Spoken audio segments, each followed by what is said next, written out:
டெல்லிக்கு போயிட்டு அகில இந்திய தலைவர் திரு ஜே.பி. நட்டா அவர்களை சந்தித்து விட்டு வந்தேன்.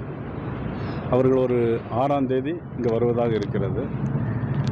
நமது மாண்புமிகு ஏசிஎஸ் அவருடைய எம்ஜிஆர் மெடிக்கல் கல்லூரியில் உள்ள நடைபெறுகின்ற விழாவில் கலந்துவிட்டு அங்கிருந்து மாலையில் புதுச்சேரி போக இருக்கிறார்கள். அது பற்றி பேசிவிட்டு வந்திருக்கிறோம்.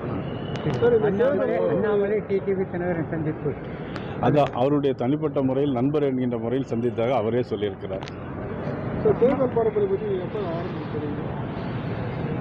12ஆம் தேதி மதுரையிலிருந்து ஆரம்பித்தோம். வருகிற 12ஆம் தேதி மதுரையிலிருந்து பாரதிய ஜனதா கட்சி சார்பாக நாங்கள் அந்த பரப்புரையை ஆரம்பிக்க இருக்கிறோம். இல்லை, அதிலிருந்து முக்கிய பிரமுகர்கள் கலந்து கொள்வார்கள். கூட்டணி கட்சியிலிருந்து முக்கிய பிரமுகர்கள் அதில் கலந்து கொள்வார்கள்.